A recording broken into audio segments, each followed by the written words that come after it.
Good morning, কেমন আছেন? আশা করছি ভালো আছেন। এই দেখুন কি সুন্দর রোদ্দুর বাইরে, আকাশটা বেশ তুলোর মতন হয়ে রয়েছে। এই যে বাসি কাজগুলো করব, এটাই আপনাদের সাথে শেয়ার করলাম। উঠেছি বেলা করে, তারপরে গ্যাসটা একটুখানি জল ন্যাকড়া দিয়ে মুছে নিলাম। পাখার আওয়াজ আসতে পারে, একটু উপরে খালি পাখায় বসতে পারছি না, এত গরম পড়েছে। বাসনগুলো মেজে নিচ্ছি, মেজে ধুয়ে নেব। রাত্রে আমার বাসন মাজতে ভালো লাগে না বলে মাজি না। সকালে যা কাজ করি, বিকালে আর ইচ্ছা করে না। এঁঠো ছেটো ঘেটে আবার শুতে যাবো, তাও রাত্রে নাইটি ছাড়তে হয়। এই বাসনগুলো ধুয়ে নেব, ধুয়ে নিয়ে তারপরে চলে যাব এডিট করতে। আজকের এই ভিডিওটা দিতে আমার খুব কষ্ট হবে, আজকে টাইমে ছাড়তে পারলাম না। যে তারপরে সোজা রান্নাঘরে চলে আসবো। মুগ ডালটা ভেজে সিদ্ধ করে নেব, সিদ্ধ করে নিয়ে লাউ দিয়ে দেবো। লাউ দিয়ে ফোড়ন দেবো, তেল দেবো, কড়াইতে তেল উঠছে, এটা ভেজে নেব। ভেজে নিয়ে ওর মধ্যে রাঁধুনি ফোড়ন দিয়ে ডালটা ফোড়ন দিয়ে দেবো, একটু হলুদ দেবো, মিষ্টি দিয়ে নামিয়ে নেব জ্বালিয়ে। তারপরে ফুলকপিটা ভাপিয়ে ওখানে জল গালতে দিয়ে দিয়েছি। অসমার ফুলকপি তো, কড়াইতে তেল দিলাম, তেজপাতা, গোটা জিরা দিয়ে আলু আর টমেটোটা ভেজে নেব। তার মধ্যে ধনের গুঁড়ো, জিরার গুঁড়ো, আদা বাটা আর শুকনো লঙ্কার গুঁড়ো আর একটুখানি মিষ্টি দিয়ে ভালো করে কষিয়ে নেব। একটু কাশ্মীরি মির্চ দেবো। ভাপিয়ে নিয়েছি ফুলকপিটা, আর ভাজবো না, এর মধ্যে দেবো না, সিদ্ধ ফুলকপি তো পুরো গলে যাবে। তারপরে ফুলকপিটা দিয়ে ভালো করে কষাবো, ভালো করে কষিয়ে তারপরে জল দিয়ে দেবো। নামানোর আগে ঘি গরম মশলা দিয়ে নামিয়ে নেব। খেতে খুব ভালো হয়েছিল। আর পাশে মাছটা বাঁধবো, ইলিশ মাছটা তো খেয়ে নিয়েছিলাম, মাথাটা ছিল, ওই মাথাটা দিয়ে গাঁঠি দিয়ে রান্না করব। বাইরের একটু আওয়াজ আসতে পারে, আমি রাস্তার পাশে ঘর তো, কোথাও বসে ভয়েস দেবো, ওর জন্য মাথাটা ভেজে নিলাম।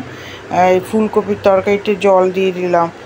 এবার এই দুপুরে লাঞ্চ মেনুতে হচ্ছে ভাত, ডাল হয়েছে, আলু ভেজেছি, মিশানো সবজি, এখানে ওই কুমড়ো আলুর তরকারি করেছিলাম, আর তারপরে এই গাঁঠির ঝোল, ফুলকপির তরকারি। গাঁঠিটা আমাদের জন্যে, গাঁঠি সবাইকে দেবো না।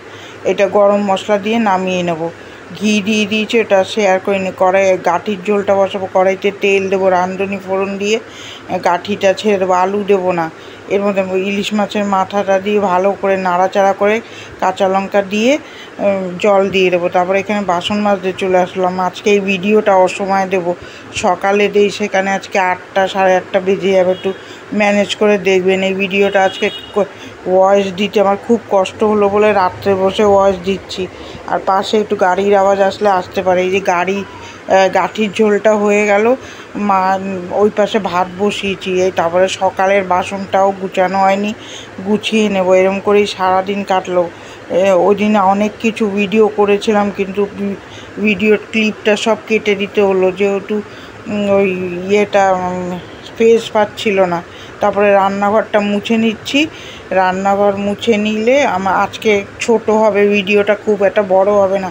তাও বন্ধ করার থেকে আমি রাত্রিবেলায় ভিডিওটা দিয়ে দিচ্ছি। আজকে টাইমে ভিডিওটা দিতে পারলাম না, তার জন্য আমাকে ক্ষমা করবেন। ভিডিওটা কার কার ভালো লাগছে একটা লাইক দেবেন, আর সাবস্ক্রাইব করে এই বোনটার পাশে থাকবেন। আর এরকমভাবেই রান্নাঘরটা মুছে নেব। তারপরে চলে যাব বেলকুনিটা ধুয়ে নেব। আজকে ভয়েস দিতে খুব কষ্ট হচ্ছে, একটু ম্যানেজ করে শুনবেন। তারপরে বেলকুনিটা ধুয়ে নিয়ে তারপরে চলে যাব জামা কাপড় গুছাতে। জল দিতেই আমি ভিডিওটা এখানেই শেষ করে দেবো। এইটাই এখন এই শেষ কাজ। উপরে একটু পাখার আওয়াজ আসতে পারে, কেন ওই গরমে না পাখা আটকে আমি ভয়েস দিতে পারছি না। আজকে ভয়েসটা দিতে খুব কষ্ট হচ্ছে ভিডিওতে, এই জন্য রাত্রে বসে ভয়েসটা দিচ্ছি। আমাদের রাস্তার পাশে ঘর তো, ওই জন্য একটু গাড়ির আওয়াজ, এই পাখার আওয়াজ আসতে পারে।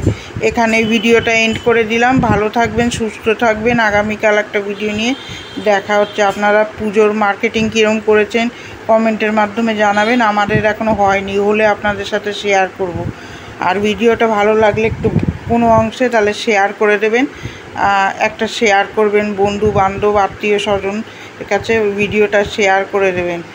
আর ভালো থাকবেন, সুস্থ থাকবেন। আগামীকাল একটা নতুন ভিডিওর সাথে দেখা হচ্ছে। একটু আওয়াজ হলেও হতে পারে, আপনারা কিছু মনে করবেন না। টাটা।